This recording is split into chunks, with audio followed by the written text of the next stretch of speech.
stronger oxidizing agent than H2O2. O3 is stronger oxidizing agent than H2O2, so that in the presence of stronger oxidizing agents, hydrogen peroxide acts as reducing agent only. So here H2O2 reduces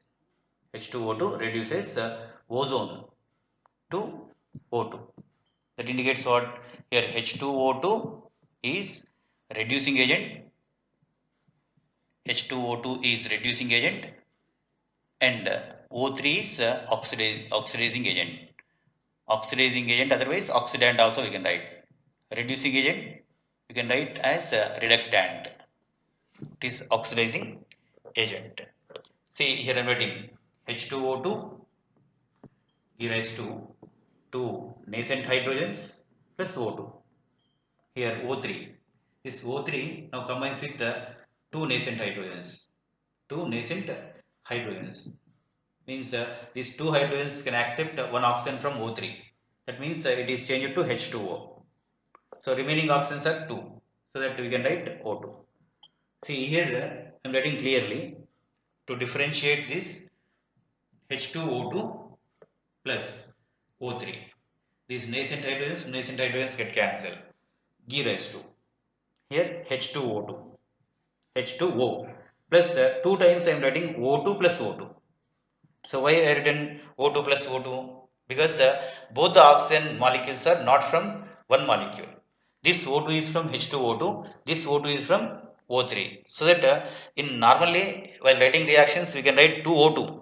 But here particularly to differentiate which oxygen is from which compound, I given HO2 plus O2. If I write 2O2 like this, what it mean? Those two oxygens are from only one compound. But here these two oxygens are not from only one compound. One oxygen molecule is from H2O2, other oxygen molecule is from O3, so that O2 plus O2 we can write. So this is the reaction in this H2O2. Remember H2O2 is reducing agent and O3 is oxidizing agent. Similarly O3 reduces chlorine to HCl. H2O2 reduces Cl2 to HCl. See, for this also we can write same reaction. H2O2 gives rise to two nascent hydrogens plus O2. Then Cl2 combines with these two nascent hydrogens and forms two HCl. You can write total reaction. Here in total reaction H2O2 plus Cl2, these are get cancelled, 2HCl plus O2. 2HCl plus O2. Here in this way we can write. Similarly, hydrogen peroxide reduces Br2 to HBr. Same thing. Here instead of Cl2 we can write Br2. Here 2HBr we can get. Then it oxidizes silver oxide to silver. H2O2 reduces, not oxidizes. H2O2 reduces silver oxide to silver. Silver oxide to silver I am writing. Next H2O2 reduces silver oxide formula Ag2O to Ag. Ag2O to Ag. See here H2O2 gives to two nascent hydrogens plus O2 as it is Ag2O now combines with these two nascent hydrogens. Two hydrogens with oxygen eliminates as water to Ag. This is the another reaction. Nascent oxygen, nascent hydrogen get cancelled. H2O2 plus Ag2O gives to H2O plus 2Ag. Similarly, H2O2 reduces lead dioxide to lead monoxide. Lead dioxide to lead monoxide. H2O2 reduces H2O2 reduces lead dioxide PbO2 to PbO. Here also two-step reaction I am writing. H2O2 gives rise to two nascent hydrogens plus O2. then PbO2. From this one oxygen with two nascent hydrogens eliminates as water. Eliminates as water. Along with this, the remaining is PbO. So like this, we can write H2O2 plus PbO2 gives to H2O plus PbO. So this is the reaction. Then H2O2 reduces alkaline potassium ferricyanide to potassium ferrocyanide. In previous properties means oxidizing properties, H2O2 oxidizes acidified potassium ferrocyanide to potassium ferricyanide we have discussed. Now alkaline ferricyanide to ferrocyanide. It is a reduction reaction. Opposite to that, this is also important. H2O2 reduces. Alkaline means potassium hydroxide we should take. Basic nature. Alkaline ferricyanide. Ferricyanide means K3 FeCN taken 6 to K4. K4 FeCN taken 6. Taken 6. So here I am writing reaction. H2O2 gives to two nascent hydrogens, then O2. Like this we can write. Then 2K3 FeCN taken 6 plus 2 potassium hydroxide plus 2 nascent hydrogens from our reaction give rise to. See here, these two potassiums with potassium ferricyanide means these two potassiums move with potassium ferricyanide means here already 6 potassiums are there for 2 moles. Now these two potassiums added to this, so that 2 K4 FeCN taken 6 you can get, plus what are the remaining potassium, 2 potassiums enter into this here only OH groups, 2 OH groups and 2 hydrogens eliminates as water. See here total reaction. What is the total reaction now? Nascent oxygen get cancelled and H2O2 plus 2 K3 FeCN taken 6, but in the presence of potassium hydroxide alkaline nature give rise to 2 K4 FeCN taken 6 plus 2 H2O along with this that O2 molecule. This is the net reaction. Here 1 mole, here 2 moles. Then H2O2 concentration, these are the reducing properties. So almost all more than enough, means almost all oxidizing properties and almost all reducing properties we have discussed now. Now two more important things are there. One is concentration of hydrogen peroxide, then storage of hydrogen peroxide, then hydrogen peroxide structure. These three also in this session will complete. Okay, here concentration means after preparation of hydrogen peroxide, there will not get more percentage. That means just 5% hydrogen peroxide you may get, or 30% hydrogen peroxide you may get.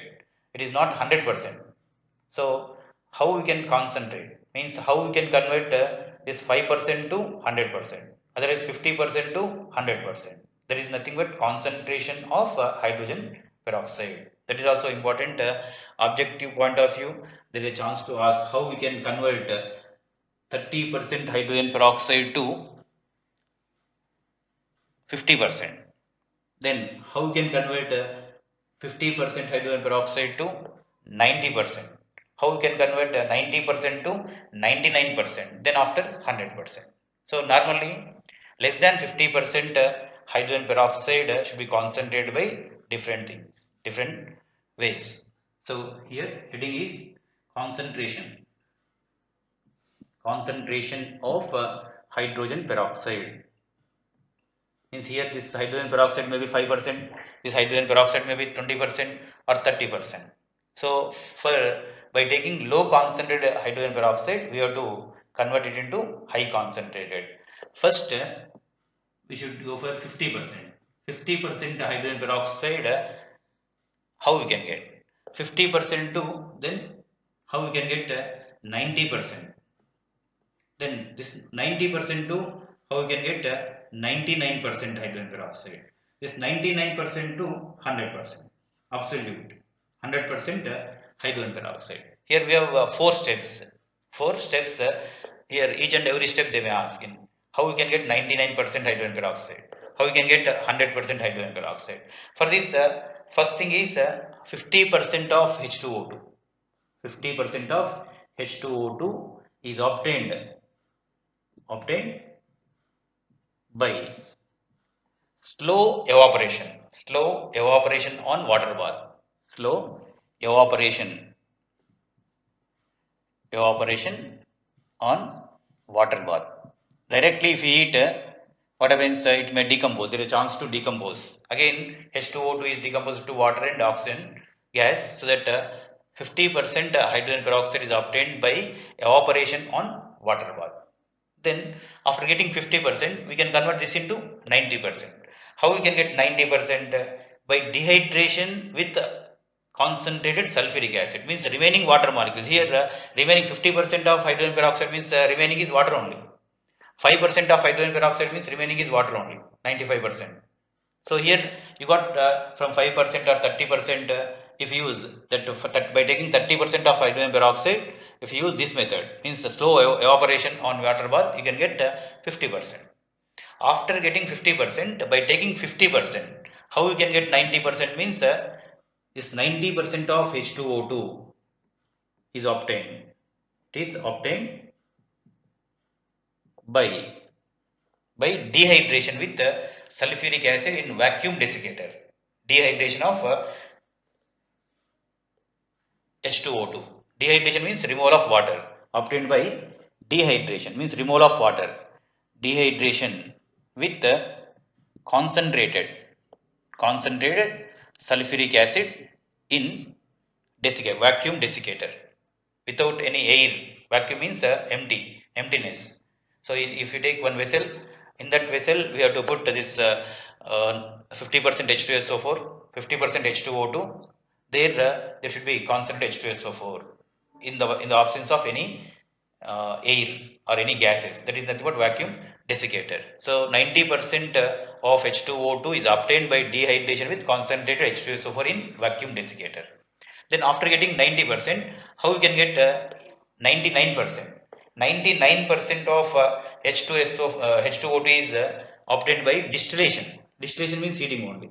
Distillation under reduced pressure. 99% of H2O2 is obtained by distillation. Distillation means heating. Distillation under reduced pressure. This is another method. So these things we have to remember. In objective questions, they may give these statements, which is correct, which is not correct. There is a chance to give like this: 90% of hydrogen peroxide is obtained by distillation under reduced pressure. That is not correct. Or 99% of hydrogen peroxide is obtained by dehydration with constant H2SO4. That is also not correct. Here we will get only 90%. 90% of hydrogen peroxide is obtained by dehydration with concentrated H2SO4 in vacuum desiccator. 99% of hydrogen peroxide is obtained only by distillation under reduced pressure. Then 100%. 100% of hydrogen peroxide is obtained by cooling to 263 kelvins. It is 100% of our absolute H2O2 is obtained. It is obtained by cooling to about how much? 263 kelvins. 263 kelvins. How we can get this 263 kelvins? So by taking ether plus dry ice. By taking ether and dry ice, this mixture. By using this mixture, we have to cool. Dry ice is nothing but it is solid carbon dioxide, solid CO2, or it is also called as dry cold or cod ice.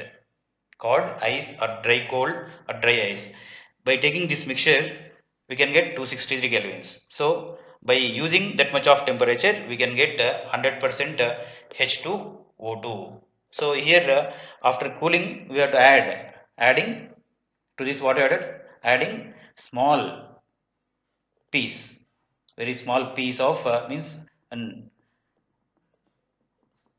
small solid of hydrogen peroxide solid, hydrogen peroxide, so that immediately you can get needle shaped hydrogen peroxide crystals. This is about concentration from 5% or 20% or 30% hydrogen peroxide, 50% is obtained by evaporation on water bath, then 90% of H2O is obtained by dehydration with concentrated H2SO4 in vacuum desiccator, 99% of H2O is obtained by distillation under reduced pressure, and 100% of H2O is obtained by cooling to 263 kelvins by using the mixture of ether and dry ice. And at the end we have to add some solid hydrogen peroxide has to get needle shaped hydrogen peroxide crystals. This is about concentration of H2O2.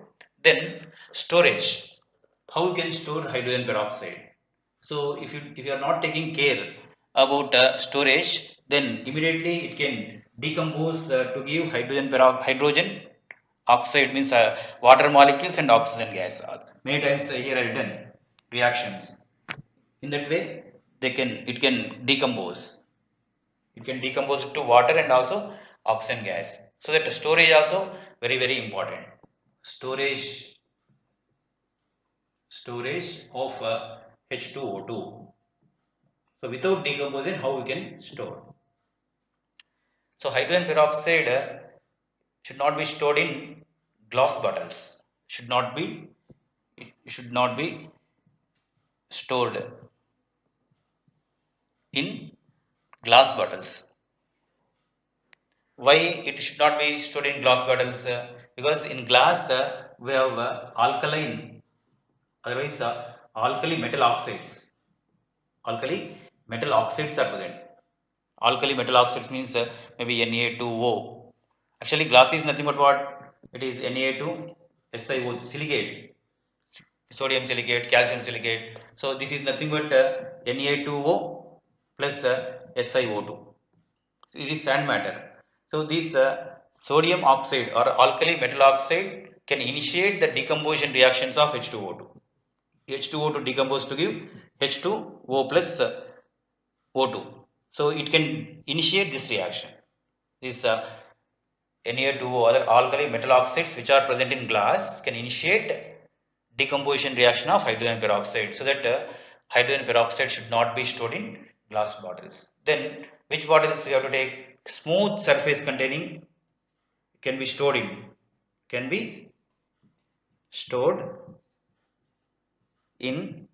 smooth surface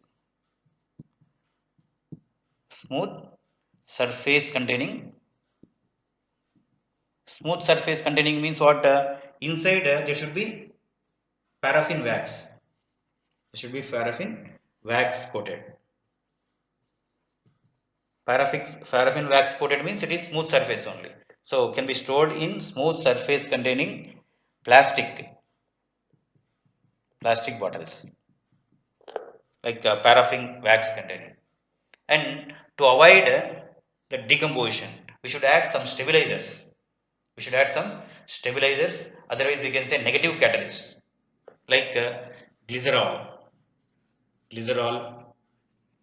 and acids like hydrogen phosphoric acid H3PO4 or acetonylide is organic compound. Acetonylide, glycerol, phosphoric acid, acetonylide, like this alcohols also we can add. Alcohols, glycerol, phosphoric acid, acetonylide, alcohols are added to H2O2 to avoid decomposition. Otherwise, to slow down decomposition. To slow down decomposition means these are acting as negative catalysts. Otherwise, we can say these are stabilizers.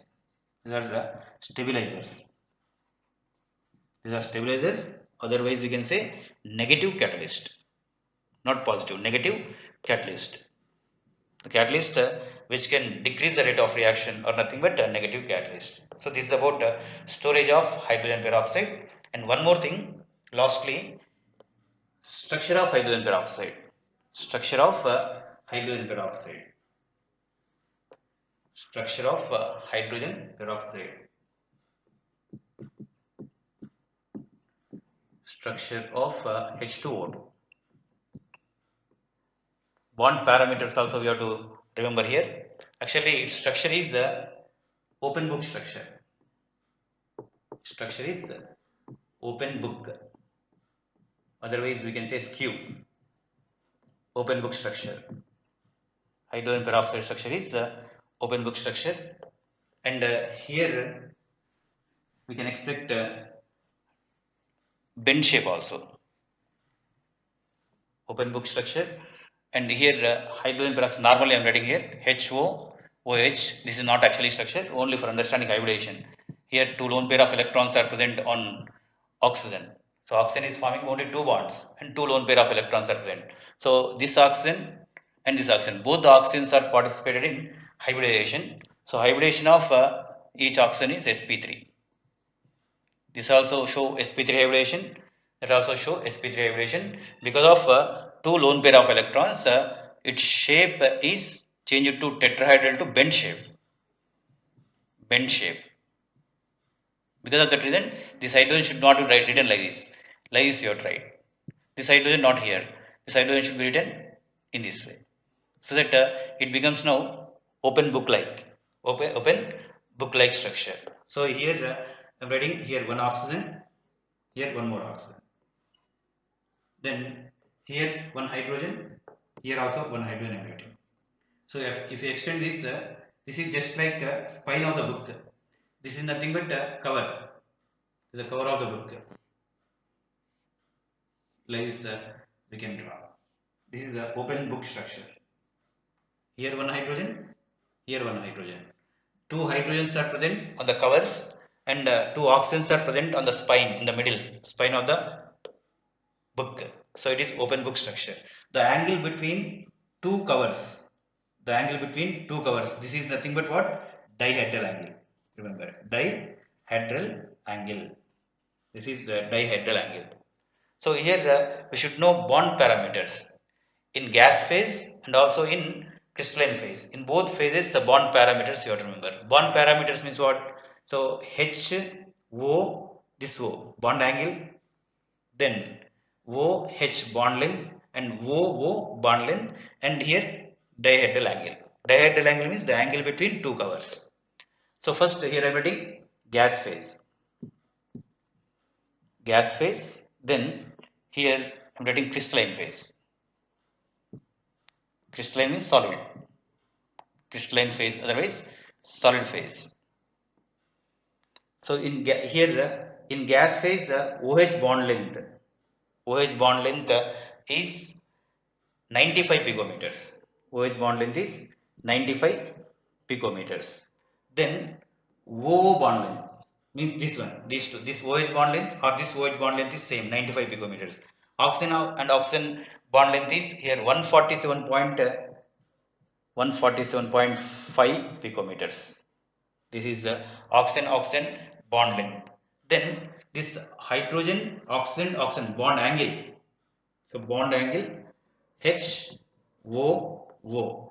It is equal to, here it is 94.8 degrees. Then dihedral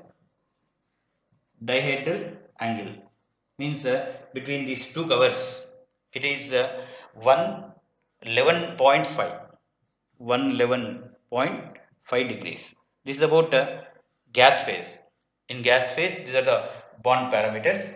In solid phase, same thing here, OH, then O bond O, then bond angle H, O and O, then dihedral angle. So after that you have to compare which is small, which is more. In examination they may ask in dihedral angle of gas phase is more than crystalline phase. Is it correct or not? Otherwise bond length of OH in gas phase is more than crystalline phase. Is it correct or wrong? Like that there is a chance to ask which is correct, which is not correct. Statement related questions they may use. Here 98.8 picometers.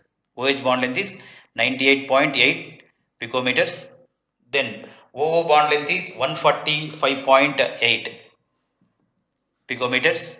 Then bond angle HOO bond angle is 101.9 101.9 degrees. This bond angle 101.9 degrees. Dihedral angle is equal to 90.2. So due to hydrogen bonding, crystalline form and gaseous form, because of there is a hydrogen bond difference. Because of hydrogen bond, there should be change in bond parameters. So here in gas phase, OH bond length is 95. Here 98.8. So it is more crystalline. OH bond length is more in crystalline form than gas form. Then OO bond length is 147.5 here. Here 145.8. So this is more in gas phase. OO bond length is more, and bond angle is more in crystalline form. HOO bond angle is more in crystalline form, and dihedral angle is more in gaseous form. 111 degrees here 90.2 degrees. So these differences you have to remember. So hybridization, then open book structure, and because of lone pair of electrons there is a deviation in the shape, that is the bend shape. And in open book structure, what is the bond parameters in gas phase, in crystalline phase. So these things are important. So here only I am concluding this session. Stay home, stay safe, be healthy. Thank you.